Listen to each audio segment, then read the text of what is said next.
குந்தி மகாராணி நம்மளுக்கு சொல்றாங்க ஜென்ம ஐஸ்வர்ய சுதஸ்ரீபிகி அப்படின்னு சொல்லி சொல்றாங்க. ஜென்ம ஐஸ்வர்ய சுதஸ்ரீபிகி அப்படின்னு சொல்லி சொல்றாங்க. யார் ஒருத்தனுக்கு பெரிய பெரிய பிறப்பு நான் பிறந்திருக்கேன் அப்படின்னு நினைக்கிறாங்களோ, இல்ல எனக்கு நிறைய செல்வம் இருக்குன்னு நினைக்கிறாங்களோ, எனக்கு அதிகமான ஞானம் இருக்குன்னு நினைக்கிறாங்களோ, இல்ல நான் ரொம்ப அழகா இருப்பேன்னு நினைக்கிறாங்களோ, இந்த 4 குணங்கள் எனக்கு அதிகமா இருக்கு அப்படின்னு நினைக்கிறாங்களோ, அவங்க ஏதமான மதப்புமான் அப்படின்னு சொல்லி சொல்றாங்க.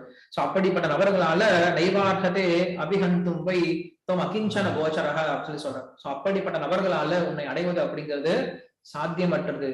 இந்த உலகத்துல எனக்கு எதுவும் சொந்தம் கிடையாது அப்படின்ற விஷயத்தை யார் ஒருத்தன் புரிஞ்சுக்கிறானோ அவன் தான் பகவானை அடைய முடியுமே தவிர, இந்த உலகத்தில் இருக்கலாம் எனக்கு சொந்தம் சொல்லிட்டு இருக்கக்கூடியவங்களால பகவானை அடைய முடியாதுன்னு சொல்லி சொல்றார். சோ அதுக்கு பேரு பசுப்நாத் அப்படின்னு ஒரு அர்த்தம் கொடுக்குறார்.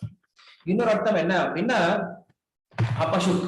சுக் அப்படின்னா சோகம், அபசுக் அப்படின்னா சோகமற்றவன் அப்படின்னு அர்த்தம்.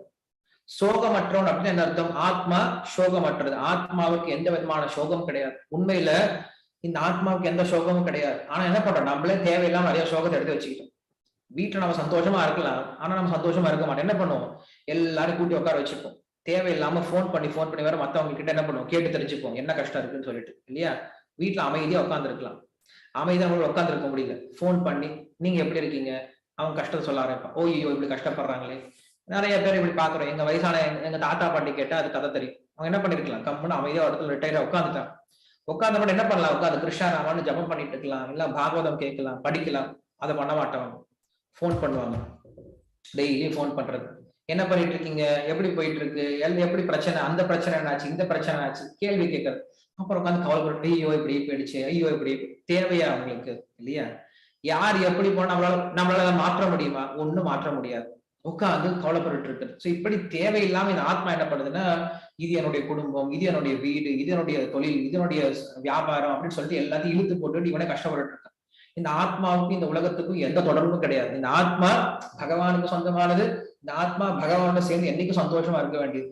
அதெல்லாம் விட்டுட்டு இந்த ஆத்மா என்ன பண்ண, இந்த உலகத்துக்கு வந்து தேவையில்லாத இந்த கஷ்டத்துல இழுத்து போட்டுக்கிட்டு தன் மேல தானே கஷ்டப்பட்டு இருக்கான். சோ அது போல இங்க சொல்றாரு. சோ அப்படி யார் ஒருவன் இந்த ஆத்மாவுடைய உண்மையான தன்மையை, இந்த ஆத்மா சோகமற்றது அப்படிங்கிறத புரிஞ்சுக்காம இந்த உலகத்துடைய துன்பத்தில் ஈடுபட்டு இருக்கானோ, அவனால் என்ன பண்ண முடியாது, இந்த விஷயத்தை புரிந்து கொள்ள முடியாது சொல்லி சொல்றார். சோ அதனால இங்க சுகதேவ் கோஸ்வாமி கிட்ட பரீட்சித் மகாராஜன் சொல்றார், சுவாமி நான் வந்து முக்தனா, நான் முமுக்ஷுவா, இல்ல நான் இந்த உலகத்தில் இருக்கக்கூடிய லோகாயுதவாதியா, இல்லைன்னா நான் பாபம் செய்யக்கூடியவனா, எனக்கு ஏன் இந்த கிருஷ்ண கதையை மறைக்கிறீங்க? ஏன்னா இந்த கிருஷ்ண கதையை இவங்க 3 பேரும் கண்டிப்பா கேட்பாங்க. யாரு கேட்பாங்க? நிவர்த்த கஷ்யர் உபகீயமானாது, இந்த உலகத்துல இருந்து விடுபட்டவர்கள் கண்டிப்பா கிருஷ்ண கதையை கேட்பாங்க. பவௌஷடா சோத்திர மனோபிராமாத், இந்த உலக துக்கத்துல இருந்து விடுபட நினைக்கிறாங்க இல்லையா, அவங்க கிருஷ்ண கதையை கேட்பாங்க. அதே போல ஸ்ரோத்திர மனோபிராமாத், இந்த உலகத்தை அனுபவிக்க நினைக்கிறாங்க இல்லையா, அவங்க கூட என்ன பண்ணலாம், இந்த உலகத்துல வெறுமனே கிருஷ்ண கதை கேட்கறது நல்லா இருக்குன்னு நினைக்கிறாங்க இல்லையா, அவங்க கூட என்ன பண்ணுவாங்க, கிருஷ்ண கதை கேட்பாங்க. அப்படி இல்லாம ரொம்ப பாவப்பட்ட ஜீவாத்மாக்கள் என்ன பண்ண மாட்டாங்க, கிருஷ்ண கதையை கேட்க மாட்டாங்க. நான் உண்மையில பாவப்பட்ட ஜீவாத்மாவா என்ன, எனக்கு கிருஷ்ண கதையை நீங்க இப்படி மறைச்சு சொல்லிடுறீங்க, ரொம்ப சுருக்கமா சொல்லிட்டீங்களே, நான் அவ்வளவு பாவப்பட்டிருக்கேன் கிடையாது, கண்டிப்பா நான் அப்படி பாவப்பட்ட ஜீவாத்மா கிடையாது, எனக்கு கிருஷ்ண கதையை சொல்லுங்க அப்படின்ற விஷயத்தை பரீட்சித் மகாராஜன் சொல்றான். அதுக்கப்புறம் சொல்ல ஆரம்பிக்கிறான், நான் ஏன் பாவப்பட்ட ஜீவாத்மா கிடையாது தெரியுமா, ஏன்னா என்னுடைய பிறவி அப்படிப்பட்டது.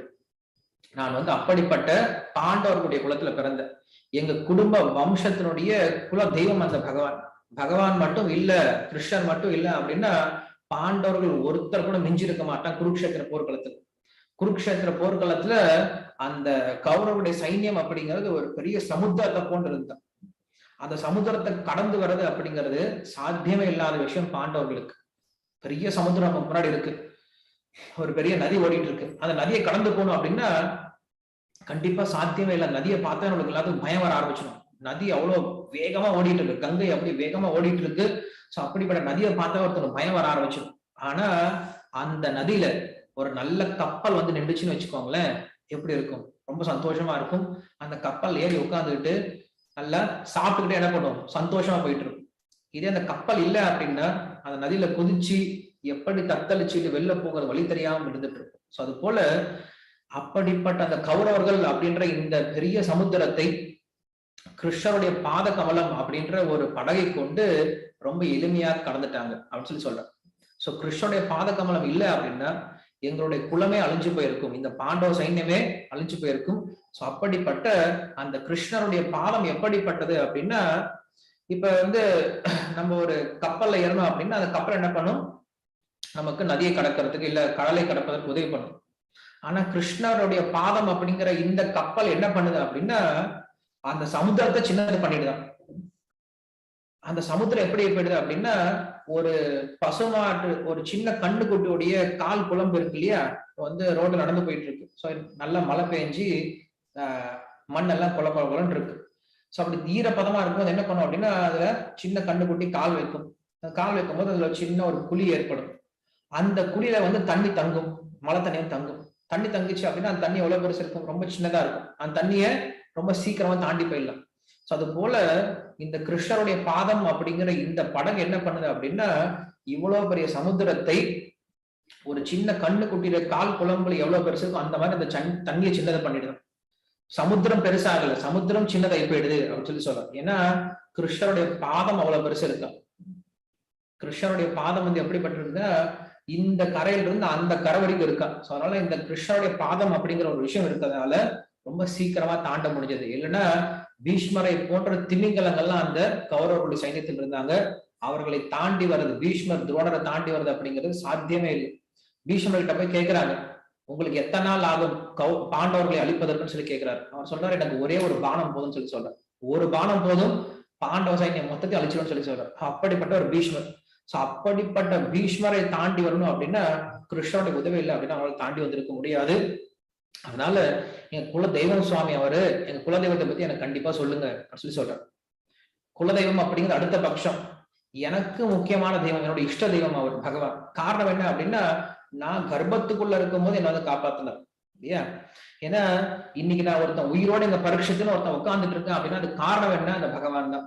என்னை வந்து அஸ்வத்தாவன் என்ன பண்ணிட்டான், கொல்வதற்காக கர்ப்பத்துக்குள்ளாரே இந்த பிரம்மாஸ்திரத்தை விட்டார். சோ பிரம்மாஸ்திரம் உள்ள புகுந்து என்னுடைய உடம்பு கறிக்கட்டையா மாத்திருச்சு.